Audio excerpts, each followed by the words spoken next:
अस्सलाम वालेकुम।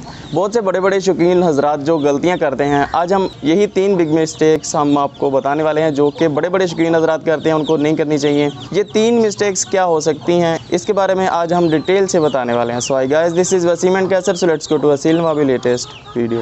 अस्सलाम वालेकुम जी। जैसा कि भाई ने कहा कि आज हम गलतियों पे बात करने वाले हैं। 3 गलतियां, वो तीन कौन सी गलतियां हैं।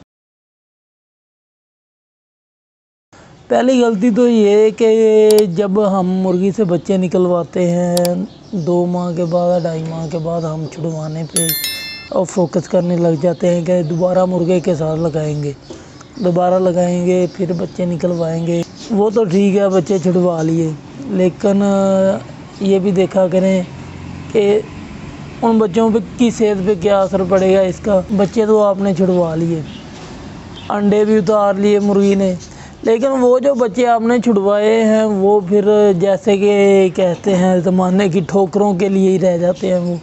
वो कभी उन्हें कोई मार रहा होता है, कभी वो ख़त्म हो जाते हैं, मर जाते हैं। वो तकरीबन एक आध बच्चा या 2 बच्चे, एक आध बच्चा कोई बड़ी मुश्किल से तैयार होता है। लिहाजा जब तक मुर्गी बच्चे खुद ब खुद ना छोड़े, आप ना छुड़वाया करें भाई, उन्हें मुर्गी के साथ रहने दिया करें।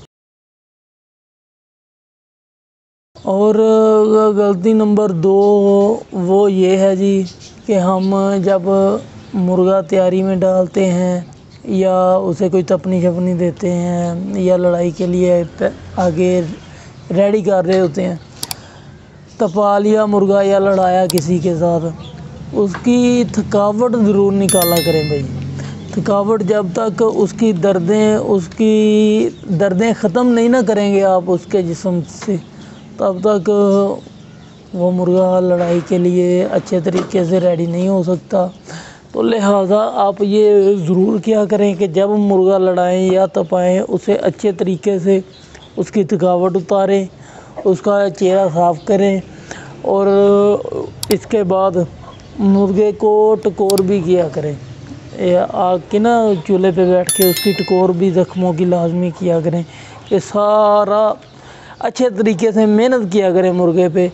कोई आधा घंटा लगाया करें, उसको ज़रा दबाया करें, उसकी दर्दें निकाला करें। जब तक ये दर्दें नहीं निकलेंगी मुर्गे के, आहिस्ता आहिस्ता एक दफ़ा तपाया आपने, दूसरी दफ़ा तपा लिया, तीसरी दफ़ा तपा लिया, आहिस्ता आहिस्ता से ना मुर्गा जिस्म में उसके दर्दें बढ़ना शुरू हो जाएंगी।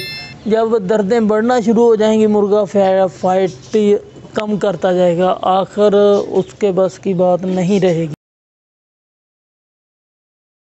और तीसरी गलती क्या है जी? तीसरी गलती ये है कि हम बाज़ार से या किसी दोस्त के यहाँ से या कहीं से भी कोई पेड़ ले आते हैं, या मुर्गी ले आते हैं, या मुर्गा ले आते हैं, या कोई चूज़ा ले आते हैं। आपके घर में बीमारी नहीं है, जब नई जगह से आएगा ना कोई भी मुर्गा या मुर्गी, उसे एक बार आप उसके पाँव धोएं या अच्छे तरीके से उसे चेक करें कि उसे कोई डिफेक्ट तो नहीं है या वो बीमार तो नहीं है। अगर ये चीज़ आप चेक नहीं करेंगे, इस चीज़ पे फोकस नहीं करेंगे, तो आप बहुत बड़ा नुकसान उठाएंगे। ये भाईजान आप लाजमी से चेक किया करें कि इसे कोई डिफेक्ट तो नहीं है। चलो ठीक है, तंदुरुस्त है, ये बात हो गई, ठीक है जी। आपने फिर घर ला के सबसे पहले उसके अच्छे से पाँव धोने हैं भाई। उसके पाँव धोने के बाद तकरीबन डेटोल से या किसी भी जरासीम वाली चीज़ से जो जरासीम ख़त्म करती हो, उससे अच्छे तरीके से पाँव उसके धोएं, तो फिर भले घर में छोड़ दें, कोई बात नहीं। अगर उसके साथ कोई जरासीम आ गए या कोई वायरस आ गया, समझ लें कि जितने भी आपके जानवर हैं ना, बहुत मुश्किल वाली बात है। फिर बहुत एक बार ये वायरस आ जाए ना, फिर इसे कवर करना बहुत मुश्किल हो जाता है। लिहाजा आप इन चीज़ों पे फोकस किया करें भाई, तो आपका फ़ायदा होगा इंशाल्लाह। अच्छा जी, अस्सलाम वालेकुम।